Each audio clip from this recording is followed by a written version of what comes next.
Bueno, buenas tardes a todos y a todas. Gracias por la participación y por dejarnos transmitir un poco de lo que hemos vivenciado este último año. Voy a compartir pantalla, a ver si me dicen que está ok. Estás habilitada, ¿eh? Sí. Sí, sí, bien. Se ve perfecto. Bien, perfecto. Bien, ahí estamos. Bueno, el título ya nos invita, ya nos ubica un poco en términos generales a lo que vamos, ¿no?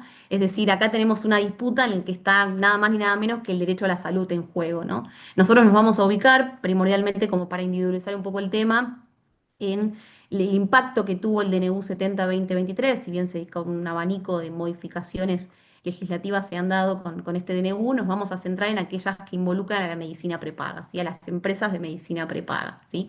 Puntualmente a la desregulación, ¿sí? A la eliminación de dos artículos claves en la ley de empresas de medicina prepaga, que obviamente implica la ausencia del Estado en la regulación de las cuotas de los valores prestacionales de este tipo de contratos, ¿sí? Y obviamente se han desencadenado miles de litigios, tanto individuales como colectivos, a los cuales vamos a hacer hincapié, eh, que bueno, son de público conocimiento acá en Argentina y ha dado mucho que hablar. ¿Sí? Primordialmente la salud, y conceptualizar un poco de qué hablamos cuando hablamos de la salud. Si nosotros hablamos tras la evolución médico-científica, ya la salud no se concibe como la ausencia de enfermedad o de una patología puntualmente, sino que hablamos de la salud como un bienestar, ¿sí? La salud como prevención, como un bien en sí mismo, ¿sí? En miras, obviamente, de mejorar la calidad de vida, ¿sí? Por otro lado, nos vamos a encontrar obviamente consolidándose como un derecho humano fundamental, y vamos a ver que la salud se torna de gran importancia y constituye ahora bien un bien jurídico social, ¿sí? Un bien jurídico individual, que ahí tenemos a la salud como un derecho personalísimo, y primordialmente un bien de mercado, ¿sí? Y acá vamos a hacer hincapié nosotras en estas circunstancias. No queríamos dejar de mencionar algo que es muy esencial, que es la operatividad de los derechos humanos, y acá en este caso vamos a ver que se torna trascendental el acceso a la salud y el servicio de la salud, ¿sí? Si no tocamos estas dos aristas, estamos directamente, considero, de forma personal, no podríamos hablar del derecho humano fundamental a la salud, ¿no? Y esto va a estar atravesado claramente por el rol que adopte el Estado y por el modelo económico que se imparta, ¿sí? Y acá vamos con la mercantilización de la salud en Argentina. Si nosotros adoptamos un periodo que va de la década del 70 al 90, si bien ha comenzado en la década del 70, se ha profundizado en la década del 90 y entendemos que el DNU también profundiza o nos hace profundizar esta cuestión de la mercantilización de la salud, en donde ya la salud deja de ser un bien social y se consolida como un bien de mercado con todo lo que ello implica, ¿sí? Este, para brevemente, para dejar espacio también a mi compañera expositora, voy a ser muy breve. Es decir, se abandona lo que se consolida como el Estado benefactor, el Estado prestador, ¿sí? A mediados de la década del 70, en donde el Estado, previamente a la mercantilización de la salud, el Estado adopta una función particular, adopta políticas públicas vinculadas a la salud, ¿sí? Es quien tiene de alguna manera la organización hegemónica del sistema sanitario, y no solamente la salud, sino del bienestar general, ¿sí? La adoptación de políticas públicas vinculadas a la obra pública, a la energía eléctrica, a las cloacas, ¿sí? La salud no deja de ser un punto central para el Estado, ¿sí? Cuando se produce el agotamiento de este Estado benefactor, hay un cambio de rol y el Estado comienza obviamente a correrse de ese lugar, este, deja que los riesgos del sistema sanitario los decida o los maneje el conjunto de la sociedad, y ese lugar lo vienen a ocupar las empresas y obviamente el proceso de privatización, que va acompañado obviamente con el de financiamiento del sector público. Es decir, la salud o el servicio de salud va a pasar a manos de las empresas de la privatización, y fundamentalmente la lógica cambia, ¿no? Ya hablamos de que las empresas obviamente se van a manejar por una ecuación de costo-beneficio, ¿sí? Más allá del bien social o de lo que esté en juego, ¿sí? Qué genera un costo, qué genera ganancias, qué no genera ganancias, ¿sí? Eso también describe o va marcando un mercado en particular, hoy lo podemos denominar como mercados caracterizados por oligopolios, concentraciones de poder en diferentes grupos que se dedican a esto. Es muy interesante porque en sí las empresas, antes de pasar a esto, surgen, ¿sí? En la medida de los 70, no como las conocemos ahora, o de Medical, de Swiss Medical y demás, sino que surgen como fondos de inversión, ¿sí? Son pequeños grupos de fondo de inversión en donde la gente deposita su dinero a efectos de que lo somete a una tasa de interés en particular, a efectos obviamente de que puedan, cuando requieran el servicio de salud, disponer de ese dinero. Así que así surgen estos grupos de fondo de inversión que posteriormente se van a ir estructurando y organizando de una manera particular. Bien, cierro con dos cuestiones.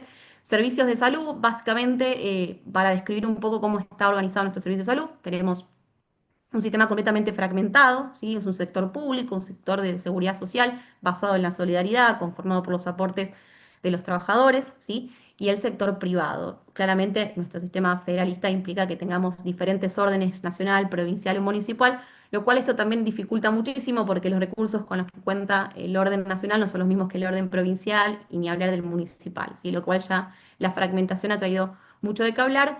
Y vamos concretamente a la caracterización de la medicina prepaga, ¿sí? Las empresas de medicina prepaga, ¿sí? Entonces hablamos de, bueno, hay una ley particular que es la ley 26.682 que regula, más allá del marco normativo general, las empresas de medicina prepaga y establece un contrato, ¿sí? Con cláusulas predispuestas, es decir, va el consumidor, el paciente, ¿sí? Porque también entra, digamos, dentro de lo que es la ley de defensa del consumidor, el afiliado, ¿sí? Contrata con estas empresas que organizan el servicio, ¿sí? A través de efectores propios o efectores terciarizados. El consumidor, el afiliado, no participa en la redacción de las cláusulas del contrato, ¿sí? Por lo tanto, hay ya un desequilibrio marcado, ¿sí? Pero lo esencial de este contrato, y acá me quiero detener, es que generalmente aquel afiliado joven, ¿sí? Se afilia, busca este servicio de medicina prepaga, abona todos los meses su cuota, a efectos de que en algún momento cuando requiera el servicio, ¿sí? Lo tenga que usar. A medida que avanza la edad, ¿sí? La población adulta mayor es quien de alguna manera tiene más demanda de este servicio. En esa ecuación de riesgos la asume la empresa, ¿no? Debería asumir la empresa esa ecuación de riesgos y es la empresa que debería tener la cobertura y la disponibilidad al momento en que la persona lo necesite, ¿sí? Eso es lo más importante. El DNU 70-2023 elimina el artículo 17 y el inciso C y el inciso G del artículo 5, que lo que establecían era que el Estado, antes de aumentar las cuotas de los contratos de las empresas de medicina prepaga, debía autorizar y evaluar qué costo, ¿sí? El costo o el cálculo de riesgo actuarial que hacían las empresas a efectos de poder autorizar. Eso ya no sucedió, ¿sí? Se eliminaron estos dos artículos, entonces las empresas de medicina prepaga, bajo un criterio unilateral propio, comenzaron a aumentar exponencialmente, por eso en enero, en enero del 2024, se han producido múltiples presentaciones judiciales. Así que bueno, ahora sí le cedo la palabra a mi compañera. Bien, si querés vamos a la siguiente Ceci. Vemos que en este caso el mercado de empresas de medicina prepaga, uno de los puntos que se analiza es que tiene una tendencia de cartelización. Incluso los autores austríacos señalan que tiene esta falla en el mercado que necesita sí o sí la intervención del mercado. Samuelson, autores más clásicos y liberales, señalan esta cuestión. Incluso el propio Estado después lo termina reconociendo. Vemos que, si querés, vamos al siguiente cuadro, que ahí tenemos como un análisis igual en la ponencia esto está. Se hacen diferentes planteos en sede judicial, amparos individuales, amparos colectivos, un amparo iniciado por la superintendencia que representa supuestamente los intereses de los ciudadanos argentinos en temas de salud, y después acciones en sede administrativa a través de la Comisión de Defensa de la Competencia, un organismo que estaba como medio ahí, pero que bueno, que vuelve a Sí. estar como en la cuestión mediática administrativa y judicial. ¿Qué es lo que se reconoce? Sí, hubo cartelización. Incluso acá tenemos que la Secretaría de Industria y Comercio, a cargo de Luis Caputo, termina diciendo, sí, ¿sabes qué? Hubo cartelización.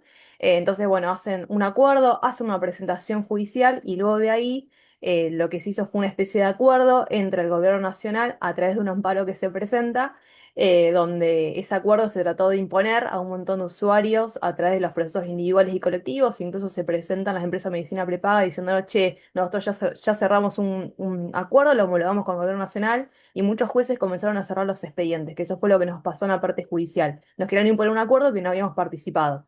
Y uno de los puntos es que se había puesto como límite de actualización el IPC, que en este caso, bueno, sabemos lo que pasó, y la plata le iban a devolver en 12 cuotas con una tasa pasiva del Banco Nación. O sea, totalmente, el primero te cobramos y después te vamos a devolver y vemos cómo se te va a devolver el dinero, y hay gente que tampoco se le devolvió. Entonces, vamos a la última, como algunas conclusiones que nosotros tenemos. Bueno, todo lo que tiene que ver con el sistema de salud es un sistema que está fragmentado. Cuando estamos hablando del sistema como una cuestión comercial, tiende a la cartelización, es un sector oligopólico. Por otro lado, hay grupos económicos, como es en el caso de Swiss Medical, que incluso autores como Basualdo analizan que es un sector económico que tienen como cierta concentración y cierto control del mercado, y que por otro lado el Poder Judicial intervino, estableció el IPC como parámetro de actualización y que de una u otra forma, tanto el Estado Nacional como el Poder Judicial, como conclusión, señalaron, el Estado tiene que tener un control, los aumentos tienen que ser razonables porque no se puede dejar de desamparo a un montón de gente, que incluso muchas de las presentaciones judiciales eran por jubilados y jubiladas. O sea, la población más vulnerable tuvo que litigar para poder tener acceso a algo que ya había abonado, como dijo Ceci, que es más que nada una cobertura de salud para cuando uno está avanzado en edad.